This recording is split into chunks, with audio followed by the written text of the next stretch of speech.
You mentioned whether India has a big brother attitude. No.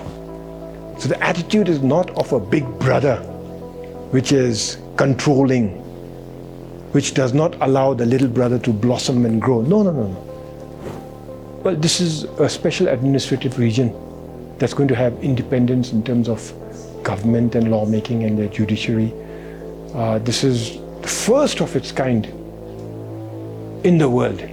In Bhutan, we are a shining example in the sense that our kings impose democracy on us. You interacted very closely with Prime Minister Narendra Modi. What are your impressions of the Prime Minister? My big brother. I consider him my big brother, my elder brother. I've always thought of him as my friend, my mentor, but most importantly, my elder brother. We are at the beautiful Parliament building in Thimphu, and we are joined today by Bhutan's Prime Minister, none other than Tshering Tobgay. Thank you so much for joining us at the week for this interview. Thank you so much, sir.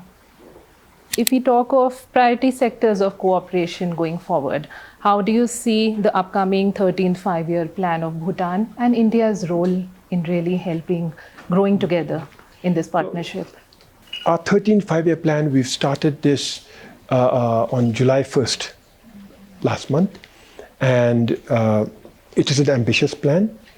But the plan, a large part of the plan has been possible, is possible because of the goodwill, friendship, and financial assistance of the government and the people of India. Prime Minister Modi announced an assistance package of 8,500 crore rupees for the 13th five-year plan. And this is going to go into a wide range of areas, from infrastructure to healthcare, to education, to building schools, to communication, a wide range of areas that we are very, very excited about. But while the 13th five-year plan is important, our economy is also very important. Our economy is small, even though it's sustainable, it is small, and we still haven't recovered from the impact of the COVID pandemic. And therefore, we need to stimulate it. And so again there, Prime Minister Narendra Modi ji and the government of India have been very kind in offering an assistance package of 1,500 crores. This is an immediate assistance package which has already started arriving to stimulate our economy. We call it the Economic Stimulus Program. So these two are, in terms of development, it is the 13th five-year plan. And we are receiving a lot of support from India. We have a lot to do together. And then in terms of stimulating the economy, strengthening the economy, correcting the course of our economy, for the immediate term, we receive 1,500 crore rupee in the form of economic stimulus program. Beyond that, we have a lot to do. One is a hydropower. A hydropower has been the cornerstone of our cooperation. And this is continuing now, and in the next 5 years, during the next 5 years, above and beyond our five-year plan cooperation, we can see accelerated partnership and cooperation in the development of hydropower. And then there's culture. We have cultural ties. Beyond the development plan also, there are a lot of exchanges in culture and scholarships in terms of training and for training and higher education in India. The Gelephu Mindfulness City is being developed by His Majesty the King as a special administrative region. There too, Prime Minister Modi ji and the government of India are rendering their fullest support and cooperation and assistance to develop the Gelephu Mindfulness City as a special administrative region for Bhutan, but not just for Bhutan and for Bhutan's future, but for the region and the region's future. But above and beyond all of this, all of which are important, my principal focus is going to be people-to-people exchanges, people-to-people contact, people-to-people friendship, nurturing this friendship that is very important for us, nurturing this friendship that is very important for India as well as for Bhutan. Right. The Indian Foreign Secretary was here after your new government came to power in January. How have the discussions been since then? And there's a lot of wide cooperation from energy, connectivity, infrastructure, any other new areas that India and Bhutan are collaborating upon? within a week of formation of our government, the former Foreign Secretary, Shri Quattro, he visited Bhutan.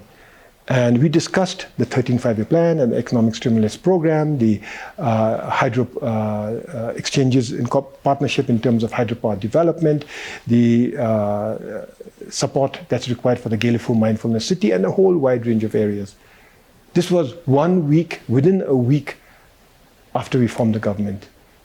Former Foreign Secretary came here personally. Then we met him again in Delhi, when I went to Delhi, during my first official visit to Delhi. Again, during Prime Minister Modi ji's swearing in, I met him again. But the 15th of last month, when a new Foreign Secretary was appointed, Shri Misri ji, he was appointed on the 15th of June, and 2 days later, or 3 days later, he came here. And we continued these discussions. And all our discussions have been very fruitful. More than anything, exchanges at the highest levels, whether it's our kings, His Majesty the King visiting India, President of India visiting Bhutan, Prime Minister Modi ji visiting Bhutan, even towards the end of his tenure last time, he visited Bhutan. And then I got to visit India on 3 occasions. The last time His Majesty the King visited Gujarat, and I had the good fortune of being a part of the royal delegation, royal entourage. And then many ministers. We've received ministers. Our ministers have gone to India. We are looking forward to receiving the Speaker of the Lok Sabha later this year. And then foreign secretaries that you mentioned. So these exchanges of visits, while we get a lot of work done, ultimately it is to nurture our friendship. Right. And when we talk of the future, we're looking at the Gelephu Mindfulness City. It's a huge project. It is also called the Silicon Valley of the East. It is combining development with spirituality, more soulful living. How do you see the connection for the northeastern states? Assam is going to be your partner. You're building a corridor through the northeast, which is going to be across, into Southeast Asia. How is it going to help Bhutan? Is it the, biggest project that Assam, Bhutan is also building with India? Well, this is a special administrative region that's going to have independence in terms of government and lawmaking and the judiciary. This is the first of its kind in the world, a special administrative region that is being deliberately developed. The others are economic zones. This is a special administrative region. It's different. The other special administrative regions that exist are legacies of colonialism. Ours is deliberate. It is different. It's going to be useful for Bhutan. It's designed for Bhutan. It's designed for our future. Many of our Bhutanese youth are going to get jobs in the Mindfulness City. This is going to carry forward the ideals and values of gross national happiness that we cherish. It's going to contribute exceedingly to the economic growth of the entire country. But it's not just for Bhutan and for the Bhutanese. It's going to benefit Assam, as you mentioned. But it's not just Assam. It's going to benefit all of India. We see it as a gateway, an economic gateway for the world to India, and through India to the Southeast, to all of Southeast Asia. So the idea is to benefit our entire region now, as we develop the city, but also in the future as we enjoy the rewards of the cities. Would you also like to talk about the carbon emission? This is the first in the world which is going to be completely environment friendly. Bhutan is kind of the idol for many countries in the developed world. That's also part of the Gelephu mindset. So Bhutan is carbon negative. We sequester many times more carbon than we emit. And one of the reasons is because we have more than 70% of our countries under forest cover. And in the Gelephu Mindfulness City area, which is 2,600 square kilometers. We have two of our old forests there. They are biodiversity hotspots, but they are also able to sequester huge amounts of carbon. So therefore, the whole area, Gelephu Mindfulness City area, will also not just be sustainable, it's going to be carbon negative. And when we talk of India-Bhutan relations, people-to-people contact, is there sometimes a feeling that India has a big brotherly attitude towards Bhutan? Are those very small instances? Is there a sentiment in people at all? Well, yes and no. Is India a big brother? I see India as a big brother. India is a huge country, huge economy. 140 crore people. We are only 700,000 people. So there's no denying, geographically, economically, population-wise, India is far, far bigger than Bhutan. And because our relations are like family, so India is a big brother. So in that context, I say yes. But I would also say no, because you mentioned whether India has a big brother attitude. No. So the attitude is not of a big brother, which is controlling, which does not allow the little brother to blossom and grow. No, no, no, no. This is like family. India, by circumstances, its reality, is a big brother, an elder brother. And has benefited us and continues to benefit us. You interacted very closely with Prime Minister Narendra Modi. What are your impressions of the Prime Minister? My big brother. I consider him my big brother, my elder brother. I've always thought of him as my friend, my mentor, but most importantly, my elder brother. And he's very kind. Now, as a person, why do I consider him a mentor? It's because he's one of the world's greatest leaders, a leader of 1.4 billion people, taking 1.4 billion people forward. Not just 1.4 billion people and not just India, but the neighborhood. And when I say neighborhood, I'm concerned about Bhutan. So he takes Bhutan forward. Not just Bhutan and the neighborhood, the entire global south. He's taking the global south forward, and not just the global south. He's trying to get order into the world. And therefore, he's a global leader. One that the world has not seen too many of. And so I admire him. I am a fan, but he's my elder brother. Bhutan coined the word gross national happiness. Today, how do you see the happiness quotient rising, remaining stable in Bhutan? His Majesty the Fourth King coined the word gross national happiness. And it's quite, well, in summary, gross national happiness emphasizes the happiness and well-being of our people. Gross national happiness tries to balance economic growth, which is essential, with sustainability, social progress, cultural preservation, environmental protection, and good governance. The technical part is that it is measured. There are 9 domains of gross national happiness. Health, education, living standard, environment, good governance, psychological well-being, time use, community, culture. 9 different domains of gross national happiness. These are the conditions to not happiness, but gross national happiness. And we measure how we are doing across these 9 domains through 33 indicators, 146 odd indexes. And we've been doing this every 5 years. So the trend is encouraging. It shows in terms of gross national happiness, we are improving year on year in terms of gross national happiness. In terms of subjective happiness, I think we're improving, but who's to say? It's for the people, yes. You had once mentioned that security is very important for happiness. Are you happy with Bhutan's security? Well, security at 2 levels. For individual happiness, subjective happiness, the foundations of this happiness has to be security. If you don't have security, you'd be living a life of anxiety, uncertainty. So you've got to have security, whether it's personal security, security of family, security of a home, security of a job, security of good health, whatever. You have to enjoy security to be happy and content with life. At a national level, national security is important. And in that context, yes, we have a lot to do. We've got to continue improving the security of Bhutan. But right now, the neighborhood, our immediate neighborhood, is secure. Our borders are secure. We have friendly relations. Within the country, there's law and order.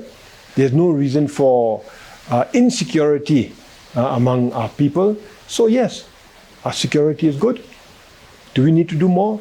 We must always have our eye on the ball. Global warming is affecting the Himalayan region, whether it's India or Bhutan. Being the Prime Minister, being a Buddhist, how worried are you about melting glaciers and the impact on climate I'm change? very worried. I mean, our planet has existed in a certain way for millennia upon millennia. Okay?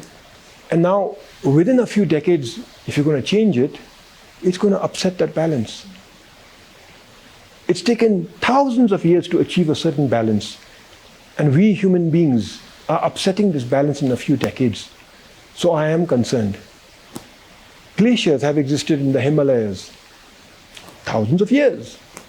Suddenly, in a few decades, when we see the glaciers melt in front of our eyes, I, for one, am very concerned.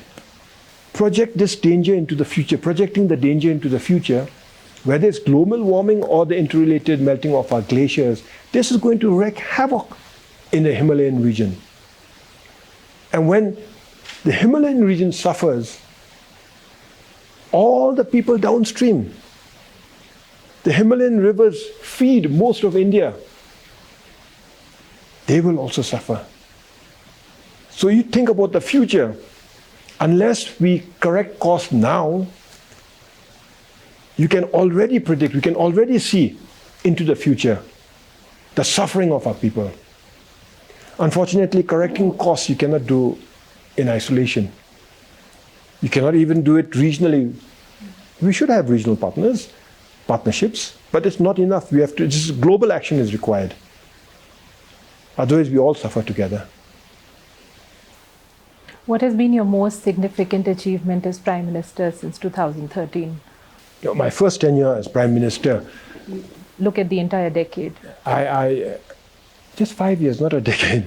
I was Prime Minister from 2013 to 18, and then in 2018 I got booted off. The wonders of democracy. So in those 5 years, I had this wonderful opportunity to serve my king, my country, and my people, and was very happy with the fact that we could undertake a lot of development work. But more than that, I was very happy that we could stimulate the economy, which was suffering at that time also. I was very happy that I could further enhance the already strong relations that we had with India during those 5 years. But most importantly, I was happy to be able to instill hope and ambition in all our people. And in your growing up years, what are your experiences with your family? Would you be able to share some personal experiences of your life which have made an impact on you? Well, I'm a simple man from a simple family. I don't have any extraordinary stories to share. The good thing about it is, the good thing about my past is that I can relate to simple lives today. I can relate to everyday people and their everyday problems and their everyday aspirations. But no highlights. What particular measures would you count as significant steps that your government is taking to promote culture of Bhutan and preserve the heritage? One of the pillars of gross national happiness is the preservation of our culture. And we've been very successful. And today we are the custodians of an absolutely unique culture, tradition, and spirituality in the world. We need to recognize ourselves as custodians. We need to recognize our responsibility as custodians, and we need to further strengthen and promote our values, our spirituality, our customs, our culture, our tradition. One area where we need to pay attention to is language. We have 19 dialects in Bhutan. All of them are important, but our national language, Dzongkha, we need to ensure that it grows from strength to strength. And then you may have noticed we enjoy wearing our national dress. We are proud of it. You may have noticed that we are proud of our architectural designs and colors. It's a very important part of our culture. And then there are many intangibles, whether they are our rituals, our dances, our values. We need to ensure that we don't take them for granted, that we keep building on them so that our future generations can enjoy our culture, our traditions, our brand, our identity as much as we do today. You spoke of the impact of the pandemic. How do you plan to step up the economy of Bhutan and also promote tourism? The main strategy, well, we have to stimulate our economy. And the main strategy of stimulating the economy is the economic stimulus program.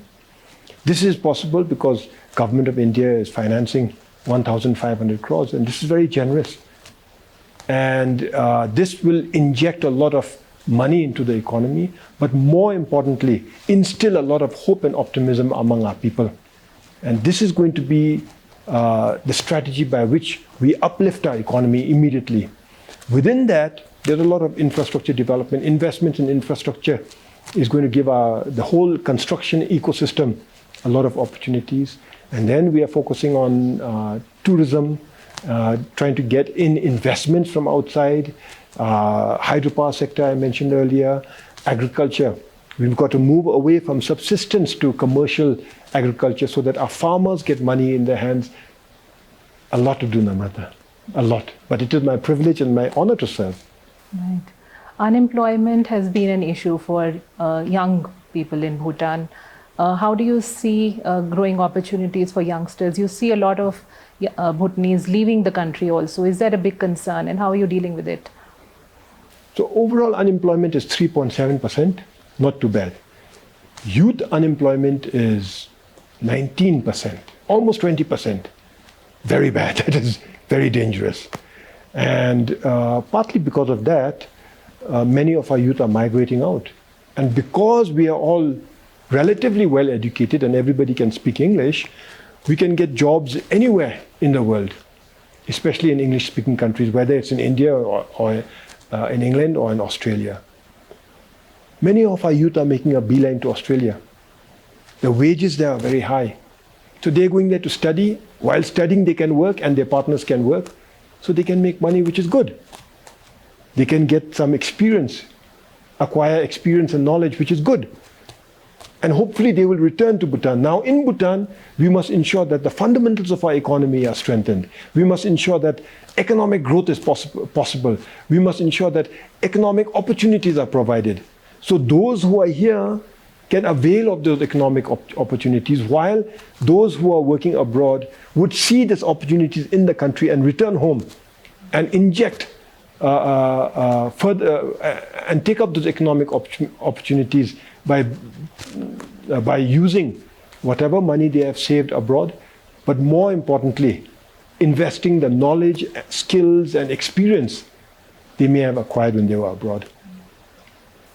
How do you look at the democratic transition of Bhutan? The recent elections were termed as the bright spot in South Asia. The fact that our people have blessed us and we won the elections, I have to say it's a bright spot. Yeah, but observers have said it's a bright spot. And jokes aside, it's not just a bright spot. It's a shining example.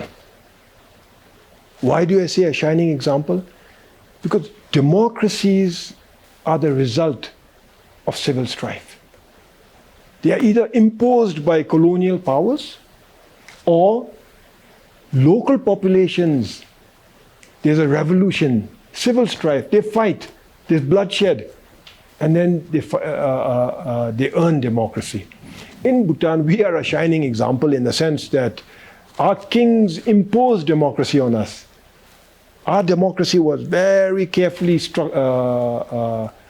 designed to suit our own purposes while being absolutely true and faithful to democratic ideals and values and principles.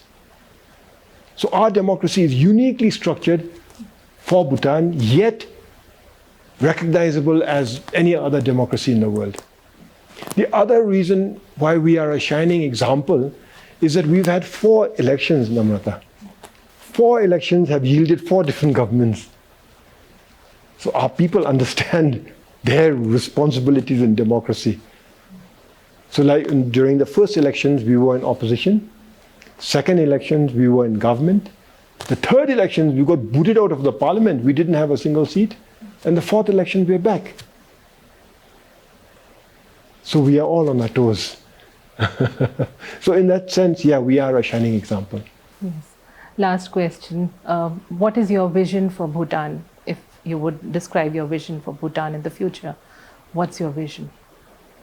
We must continue to fulfill the vision of His Majesty the King as articulated as cross-national happiness. We must grow as a nation. We must grow economically. This is very important. Our economy is too small. It is sustainable, it is equitable, but bottom line is it's too small. We can't provide the jobs and the opportunities, hence our youth are migrating out. So we need to develop economically. Hence our focus on economic growth, hence our focus on getting foreign direct investors in Bhutan, hence our focus on encouraging Bhutanese abroad to return home and set up businesses in Bhutan. We need to strengthen our economy, we need to grow our economy. There's boundless opportunities. It's just that we've been extremely careful. We can continue to expand our economy, grow our economy while being mindful to protecting our culture, being mindful for equity, being mindful for preserving the environment, ensuring good governance. It is possible. So we need to do that. We need to strengthen our economy, we need to expand our economy, we need to grow our economy, but keep that economy sustainable. Make sure that it is equitable, distributive. Ensure that as a society and a fallback plans also. Ensure that our culture that we cherish grows from strength to strength and serves not just us and our brand, but also future generations and their identity. We must ensure that our environment continues to be an example to the world. And we must ensure that our democracy continues to be a shining example to the world. All this has been articulated by our King's Royal Vision. Thank you very much for speaking to The Week. Thank you, Wish you Namrata. all the best. Thank you very much. It's been a pleasure. Thank you. Thank you.